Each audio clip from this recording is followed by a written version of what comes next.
किसी को ठगने से कोई सुख नहीं होता।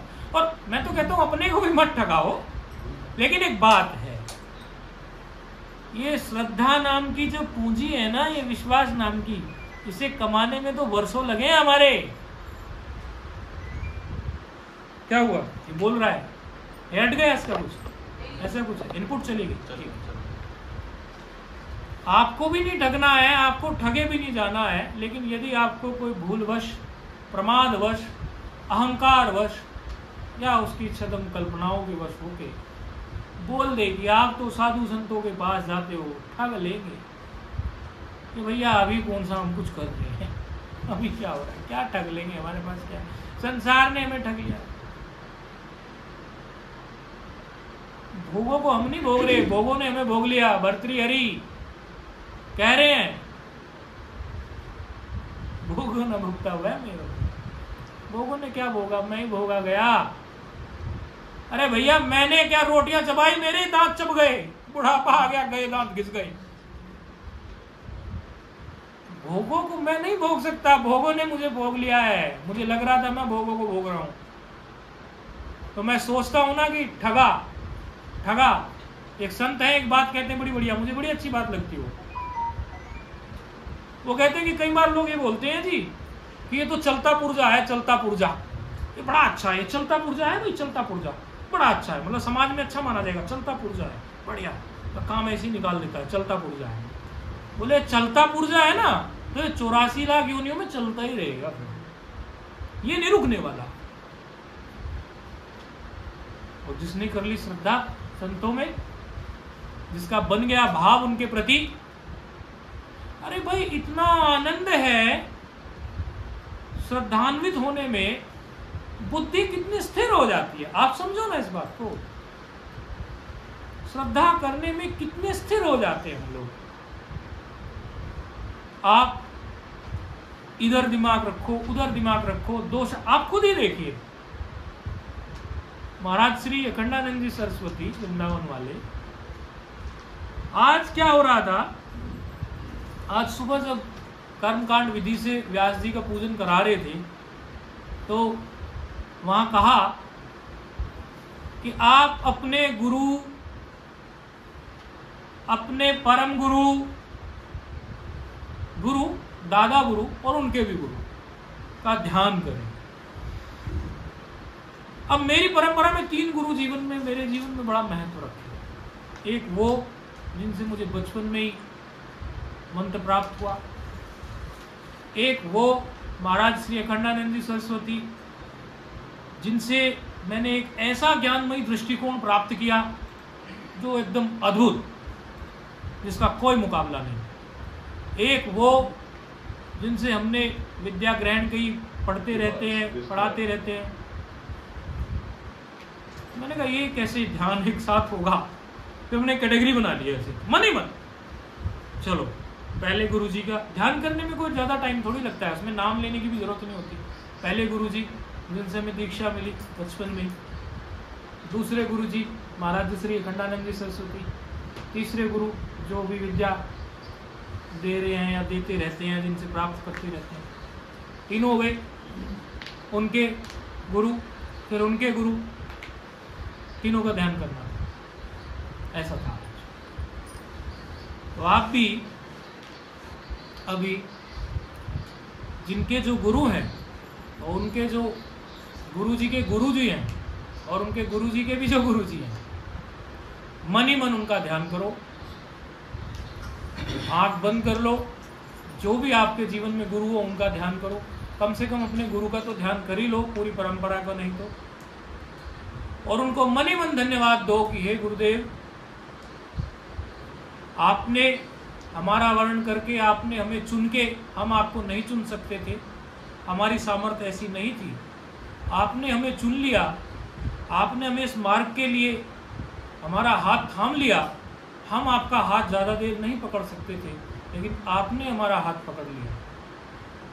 और समझो कि गुरुदेव आपके सामने ही बैठे हुए हैं और आप उनसे बड़े धन्यवाद भरे भाव विभोर होकर कुछ ऐसा आप उनसे कह रहे हैं कि आपका कनेक्शन यहीं बैठे बैठे उनसे बन जाए।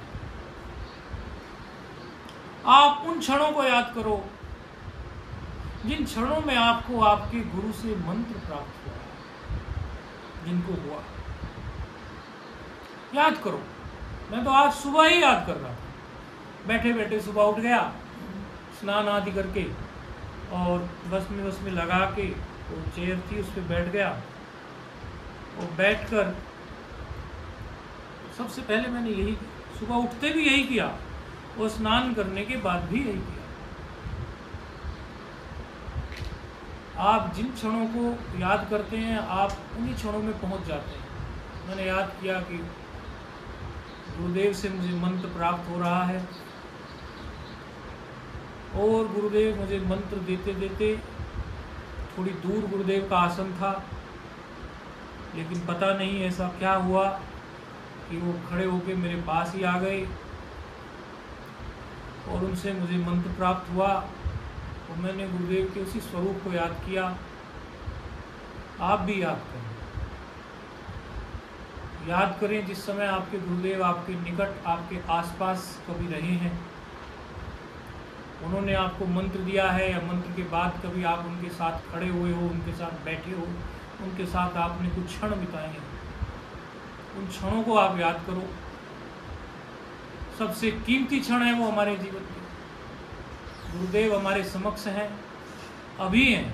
उन क्षणों को याद करो तो उन्हीं क्षणों में आप पहुंच जाओगे। मैं तो स्मरण करता करता बिल्कुल वहीं पहुंच गया। 1 मिनट के लिए आप उन्हीं का स्मरण करो। आपके जो भी गुरु हैं, जिनमें भी आपका भाव है, उनको स्मरण करो। जिनके नहीं है वो व्यास भगवान से प्रार्थना करो, संतों से प्रार्थना करो कि प्रभु हमारे जीवन में भी वो क्षण आए कि हमें भी गुरु प्राप्त हो। दुनिया का सबसे सुंदर रिश्ता यदि कोई है, ऐसा संबंध यदि है, तो वो गुरु और शिष्य का ही है। त्वमेव माता च पिता त्वमेव, त्वमेव बंधु च सखा त्वमेव। ऐसा कोई रिश्ता नहीं जिसमें हम कपट ना करते हों, कुछ ना कुछ छिपा जाते हैं। पति पत्नी से, भाई बहन से, सास बहू से, बेटा पिता से, पुत्र पुत्री, सब कुछ ना कुछ कहीं ना कहीं। लेकिन गुरु एक ऐसे होते हैं जो मंत्र के माध्यम से हमारे हृदय में बैठ जाते हैं। गुरु जब हमें मंत्र से संस्कारित करते हैं तो गुरुदेव हमारे अंदर ही निवास करते हैं, वो बाहर नहीं रहते। मंत्र पर आरूढ़ होकर वो हमारे हृदय में प्रवेश कर जाते हैं। जब गुरुदेव हमारे हृदय में ही हैं तो हम उनसे कोई बात छिपा ही नहीं सकते। जब उनसे कोई बात छिपा ही नहीं सकते तो उनसे निकट का संबंध हमारा और किसी से हो ही नहीं सकता।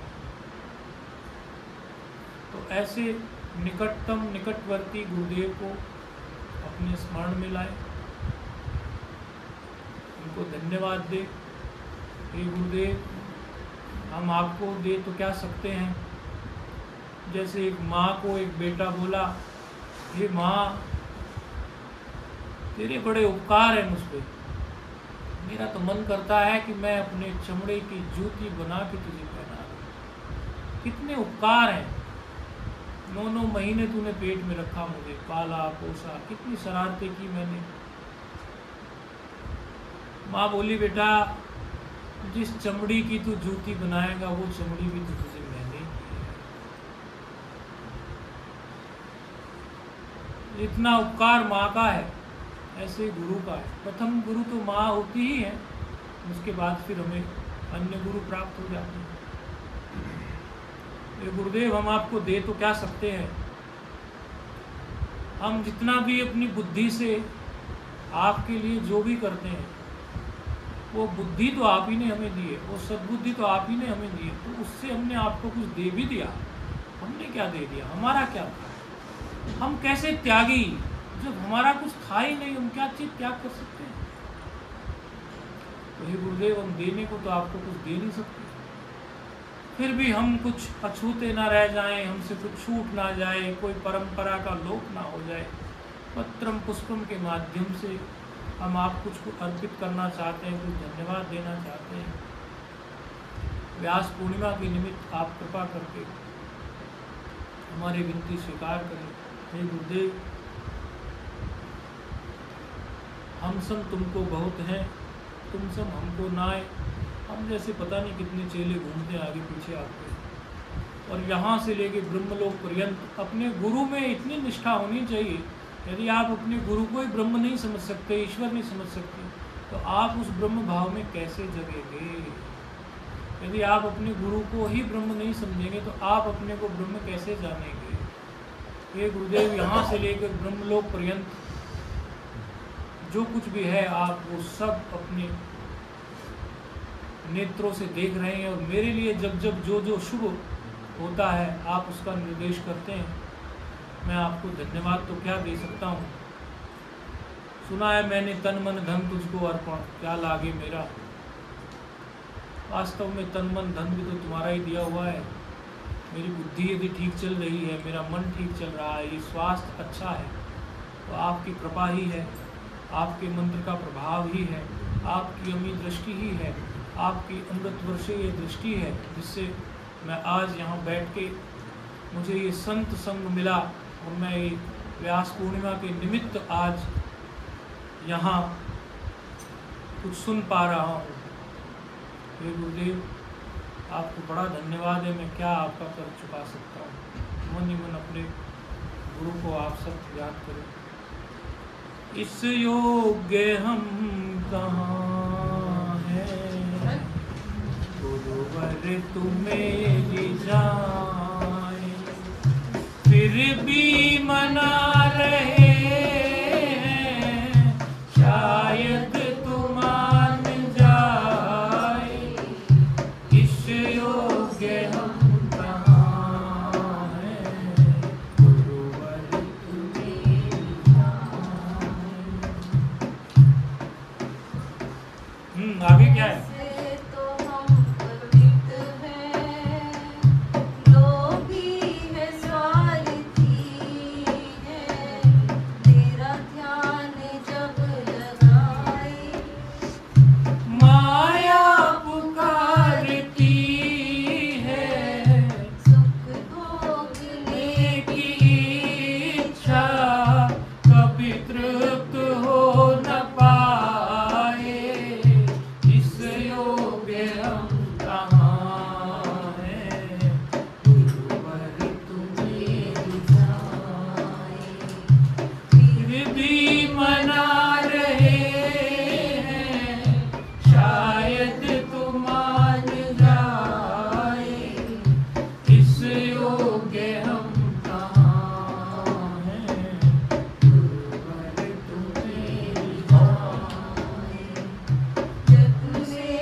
चलो गुरुवर मान भी गए, गुरुवर मान भी गए तो कैसा जीवन जियोगे? फिर गुरुवर तो मान गए, फिर कैसा जीवन जियोगे? बताओ आप, कैसा उद्देश्य है आपके जीवन का? कैसा जीवन जियोगे? दो इनको बताएंगे, वो लगाने का इनको दो, एक है ना, एक और ये है। हाँ, मेरा उद्देश्य क्या बताते तो आप कई बार अच्छा भूल जाते हैं। वास्तव में ये सच ही है। देखो आप लोगों को जिसको अनुभव है उसको तो अनुभव है, लेकिन जिसको नहीं है अनुभव उसको थोड़ा अटपटा सा लगेगा। करोड़ों माताओं के जैसी एक श्रुति होती है, यानी उपनिषद इतने उपकार करती है कि करोड़ों माताएं उतना उपकार नहीं कर सकती। तो ये भी मैंने गुरु परंपरा से सुना है कि उपनिषदों के मंत्र जितना उपकार करते हैं उसके कई गुना गुरुजनों का उपकार है। क्योंकि उपनिषद के मंत्र क्या है कि ऋषि ने बोले, कहीं से आए, ऋषियों की कथा, ऋषि बोले होंगे, मंत्र के दृष्टा वही लोग हैं, वही तो गुरुजन है ना। एक विचार आता है योग सूत्र में कि गुरुओं का गुरु कौन? बोले गुरुओं का गुरु ही ईश्वर है। क्या है वो सूत्र? काले नाम से। तो गुरुओं का गुरु कौन? ईश्वर। अब मैं आज सुबह ही विचार कर रहा था, लेकिन ये बात किसने बताई? ये बात हमें किसने बताई कि गुरुओं का गुरु ईश्वर होता है? ये भी तो गुरुओं ने बताई, ये भी तो गुरुजनों से ही हमने सुनी। भाई कोई कह देगा नहीं मैंने तो शास्त्र में देखी। अरे शास्त्र किसने बनाए? वो भी तो गुरुजनों ने बनाए। गुरु यदि जीवन में आ जाए तो हमारा जीवन का कुछ ऐसा उद्देश्य बन जाए कि जीवन हमारा सार्थक हो जाए। क्या है वो? मेरा सुनाओ।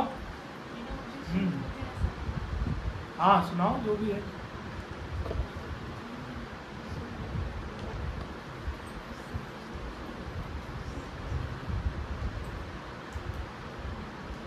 कोई नहीं, उसके पास भी रखोगे तो भी उसमें आवाज आएगी।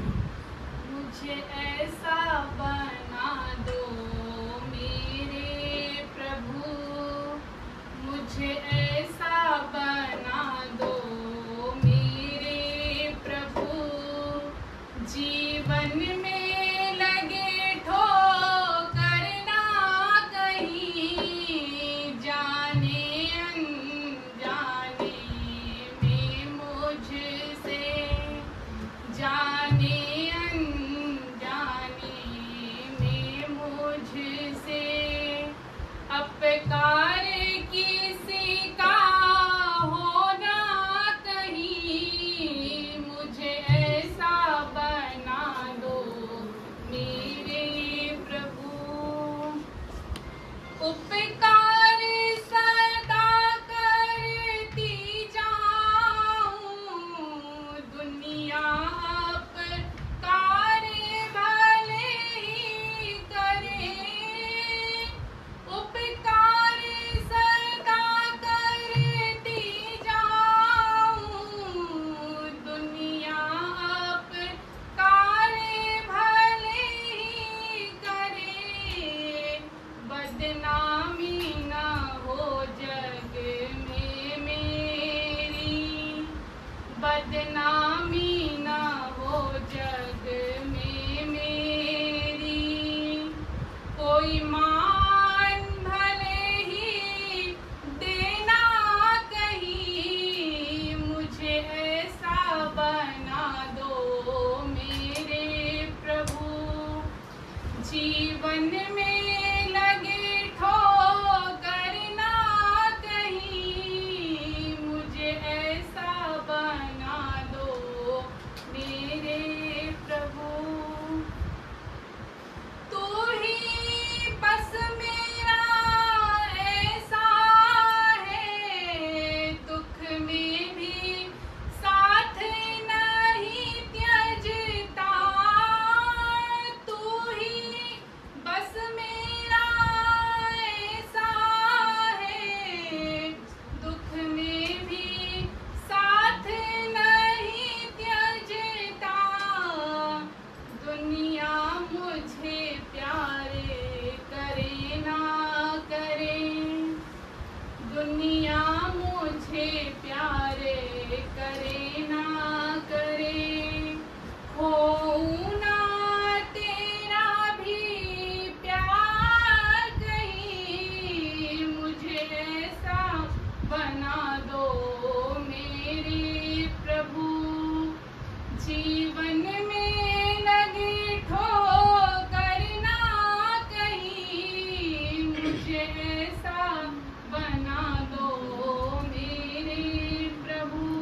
क्या है? दुख और सुख की ठोकर है ना। थोड़ा सा कुछ दुख आता है रोने लग जाते हैं, थोड़ा सा सुख आता है फूल जाते हैं। आज मैं रास्ते में वो माता मिली ना, एक तो उनको ये बोली महाराज जी ये बताइए मैं लोगों को ज़्यादा से ज़्यादा कैसे कनेक्ट करूं ताकि मैं लोगों को बता पाऊं कि ये मेरी संस्कृति है। और जब मैं उनको कनेक्ट करूंगी तो यदि वो मेरे से ठीक से कनेक्ट होंगे तभी मेरी बात सुनेंगे। तो मैंने कहा कैसे करते हो आप? बोले मैं उनको कोई गणेश जी का स्तोत्र पढ़ाती हूँ, ये कोई उनको राम जी का स्तोत्र बताती हूँ। कितने लोग कनेक्ट होते हैं? मैंने कहा थोड़ी अटपटी बात है, थोड़ी अटपटी बात है, लेकिन अटपटी बात में से भी कुछ और निकालना है। मैंने कहा ये आज के जो लोग हैं ना, ये आपकी बात को ना समझ नहीं पाएंगे। आप इतने लेवल पे बैठ गए, वो इतने लेवल पे बैठे हैं, आपको तो मिलन कभी हो ही नहीं रहा है। मैंने कहा उनको कोई गाना सुना दो। ऐसे भी तो कोई गाने हैं, ऐसे भी तो मराठी थी, महाराष्ट्र के भी कुछ लोकल गाने होंगे या कुछ होंगे, उनके अंदर कोई संदेश छिपा हुआ होगा। वो गाना उनको सुना दो इकट्ठा करके। जब वो गाना सुनेंगे तो उसमें कोई संदेश होगा, फिर उसको एक्सप्लेन करो। आप उनको सीधे राम रक्षा स्तोत्र सुनाओगे या आप उनको गणेश जी का स्तोत्र सुनाओगे, वो सब चीजें वो उनको लगेगा नहीं हो रहा, उनकी योग्यता ही नहीं है। थोड़ा सा उनके लेवल पे आ जाओ, फिर उसके बाद जो है, अब ये जो बोला ना उन्होंने, मुझे ऐसा बना दो मेरे प्रभु ठोकर मैं कभी ना खाऊं, मुझे कभी ठोकर ना मिले। हिंदी पिक्चर का मैंने उनको एक गाना सुनाया रास्ते में, बिल्कुल वो उसी की एक पंक्ति थी। उसकी पहली पंक्ति बिल्कुल कबाड़ा, किसी काम की नहीं वो पंक्ति, एकदम कबाड़ा पंक्ति कि मैं फिक्र को धुएं में उड़ाता चला गया। धुआं का मतलब सिगरेट थोड़ी पिएंगे, एकदम खटारा पंक्ति। हर एक आप लोग सब ना गाने सुनते हैं, बहुत लोग सुनते हैं, बहुत लोग नहीं सुनते होंगे, लेकिन हर गाने में ना जब लेखक, जब कवि, जब कोई रचना करते हैं ना कोई पंक्ति उसकी ऐसी होती है कि वो या तो ईश्वर पे घट जाती है या कुछ समाज सेवा पे घट जाती है, वो गलती से उस पर लिखी जाती है। बाकी सारी पंक्ति किसी काम की नहीं होती है, मत समझना पूरा गाना ही भगवान पे घट जाता है। तो इसी गाने का मैंने उनको पंक्ति सुनाई। मैंने कहा उसकी आपने वो पंक्ति सुनी है, गम और खुशी का एहसास ना हो जहां, मैं जिंदगी को उस मुकाम पर ले जाता चला गया। ये वही बात, ये मैंने आप लोगों की आजकल की भाषा में बोल दी बात, इसको संस्कृत के श्लोक से भी बताया जा सकता है। आपको ऐसी स्थिति में आके आप लोग खड़े हो जाओ जहां कोई ठोकर ही ना लगे जीवन में, और वो केवल और केवल आपको गुरु ही अभ्यास करा सकते हैं। समस्या आएगी, बताइए भाई, वो भी जूझे होंगे, वो भी जूझते होंगे रोज, उनका भी कोई दृष्टिकोण होगा। हो सकता है वो उस समस्या से सुलझ गए हो, नहीं सुलझे होंगे तो कुछ ना कुछ उन्होंने वर्कआउट किया होगा, उसमें कोई ना कोई काम किया होगा। उनसे पूछिए आप, वो बताएंगे आपको कि हाँ इसको ऐसे सुलझा, तभी जिंदगी में एक सुलझाव मिलता है।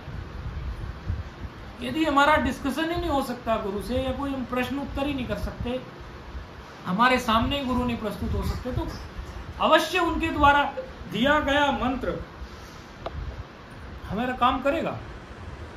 लेकिन यदि गुरुजी से हमारा कभी महीने में, 2 महीने में यदि संवाद हो जाए और हम अपनी समस्या गुरुजी के सामने रख पाए, तो उससे एक अलग दृष्टिकोण प्राप्त होता है। क्योंकि मेरे जीवन में मैं उन गुरुओं के शरण में भी रहा जिन गुरुओं से बात करने के लिए लाइन लगानी पड़ जाए। वो गुरुजनों के भी मैं संपर्क में रहा, लेकिन उसमें मेरी एक तरफा मेहनत लगती थी, क्योंकि मेरी 1-to-1 कम्युनिकेशन तो हो नहीं पाती थी। मैं वो सत्संग सुनता था और उसी के बेसिस पे कुछ अपनी कोई इमेजिनेशन क्रिएट करता था, और कई बार मेरी इमेजिनेशन फेल भी हो जाती थी। फिर मैं उन गुरुओं के में भी आया कि जो गुरुओं का मेरा 1-to-1 कम्युनिकेशन है। मुझे थोड़ा ऐसा लगा, ये मेरा जीवन है, मैं अपना व्यक्तिगत अनुभव बता रहा हूँ कि 1-to-1 कम्युनिकेशन में मुझे ज़्यादा फायदा हुआ। क्योंकि कोई बात है मैंने सामने रखी, क्योंकि कई बार क्या होता है कि हम लोग एक नेम और फेम के चक्कर में कई बार ऐसे कनेक्ट हो जाते हैं कहीं ना कहीं, तो अवश्य उनमें शक्ति है, सामर्थ्य है, उनसे हमें बहुत कुछ प्राप्त होगा। लेकिन यदि 1-to-1 कम्युनिकेशन नहीं हो पाए, तो साधक यदि बहुत स्पीड से आगे बढ़ना चाह रहा है तो उसकी स्पीड थोड़ी डल हो जाती है, थोड़ी कम हो जाती है। उन समस्याओं से हम जूझ रहे हैं, कोई चीज़ें हैं साधना में, हमें कोई बात है, कोई हमारे सामने ऐसी कोई परिस्थिति आ गई कि हम कैसे करें, क्या करें, तो ठीक है, कोई बात नहीं, पूछनी पड़ेगी, सलाह तो करनी पड़ती है ना जीवन में। अब वो बैठे हो, कई बार कुछ पूछते हैं, मैंने कहा ऐसे होता है, ऐसे होता है, लगभग वैसे हो ही जाता है, 1-2 बार नहीं भी हुआ होगा, ऐसा मैं पूरी गारंटी भी नहीं देता, लेकिन लगभग से तो ऐसे तो यहाँ कई लोग बैठे हैं कि लगभग वैसा हो ही जाता है जैसा उनको मार्गदर्शन करते हैं। तो जब ये मार्गदर्शन बार होता है, फिर हम उसमें प्रैक्टिस करते हैं, फिर बार होता है, फिर प्रैक्टिस करते हैं, तब जाके वो स्थिति बनती है कि ठोकर ना लगे। एक दिन में नहीं बनती। आप सोचो कि भाई हमने तो बस एक दिन में फूंक लगेगी और ऐसी स्थिति हो जाएगी कि हमें दुख के समय पे दुख नहीं होगा, सुख के समय पे सुख नहीं होगा, हम गीता के समता साम्राज्य में टिक जाएंगे। इसीलिए तो व्यास पूर्णिमा है ना, इसीलिए तो गुरुजन है ना। बार जाइए, संतों की शरण जाइए, पूछिए उनसे जो भी समस्या आपको है। अभी एक पाठ करके सब लोग तब जाएंगे, सबको प्रसाद आप लोगों को खिलाना है। वो पाठ की पुस्तिका बांट दो फटाफट, क्योंकि समय की भी अनुकूलता प्रतिकूलता को देखा जाता है, आज बड़ा व्यस्त रहा है। तो पाठ की पुस्तिका सबको मिली हुई है, वो पेपर एक हमें भी दे दो, क्या है कैसा है दे दो। अभी सब लोग ये पाठ करेंगे। एक वंदना आपके लिए कह दूं? हाँ कह दो, बिल्कुल आपको कहनी है कहो।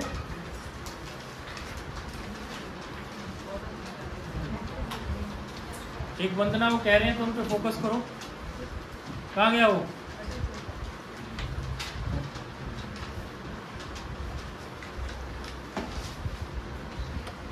गुरुर्ब्रह्मा गुरुर्विष्णु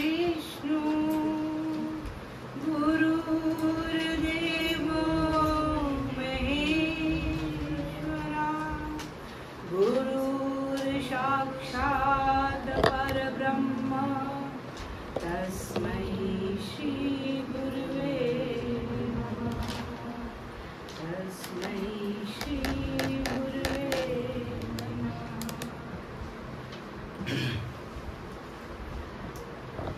गुरु ज्ञान अमृत की बूंद पिला दे, नव ज्योति जगा दे, कि ज्ञान बिना सूना जहां। गुरु ज्ञान अमृत की बूंद पिला दे, नव ज्योति जगा दे, कि ज्ञान बिना सूना जहां। कि ज्ञान बिना सूना जहां। तीन बिना पानी चकोर बिना चंदा, गुरु बिना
आनंद आया है? पाठ करेंगे। आपको सुनाओगे भजन? आपकी इच्छा है कुछ? हाँ? ये मेरे पिता ने लिखा। ये आपके पिता ने लिखा? अरे क्या इनका नाम ही ज्ञानेश। अरे वाह, ब्राह्मण शरीर है, बड़ा बढ़िया, बहुत सुंदर। अभी अभी और स्ट्रेंजर थे लेकिन मैंने कुछ जाहिर उस नहीं समय किया। समय के अभाव के कारण। चलो अब तो हमें अच्छा भजन सुनाने वाले मिल गए। अब तो कभी आएंगे तो इनको फिर इधर ही रहते पास में, बस और क्या चाहिए। चलो एक पाठ करेंगे और ये पाठ ऐसा है, प्रार्थना है। मेरी प्रार्थना हम लोगों के जीवन में उतर जाए, यही हम ऐसा भाव करेंगे आज गुरु पूर्णिमा पे, और इसका नित्य पाठ हम रोज किया करेंगे। तो प्रार्थना हम लोगों के जीवन में है। ठीक है। हे प्रभु आनंद दाता ज्ञान हमको दीजिए। हे प्रभु आनंद दाता ज्ञान हमको दीजिए। शीघ्र सारे दुर्गुणों को दूर हमसे कीजिए। शीघ्र सारे दुर्गुणों को दूर हमसे कीजिए। लीजिए हमको शरण में, हम सदाचारी बने। लीजिए हमको शरण में, हम सदाचारी बने। ब्रह्मचारी धर्म रक्षक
जीवन का भी जो लक्ष्य है उसकी तरफ बढ़ रहे हैं। योग विद्या ब्रह्म विद्या हो अधिक प्यारी हमें, योग विद्या ब्रह्म विद्या हो अधिक प्यारी हमें, ब्रह्म निष्ठा प्राप्त करके सर्वहितकारी बने, ब्रह्म निष्ठा प्राप्त करके सर्वहितकारी बने। हे प्रभु आनंद गाथा ज्ञान हमको दीजिए, हे प्रभु आनंद गाथा ज्ञान हमको दीजिए, शीघ्र सारे गुरुओं दूर हमसे कीजिए, शीघ्र सारे गुरुओं दूर हमसे कीजिए। चिंता करने की तो कोई जरूरत ही नहीं है, इसको पढ़ना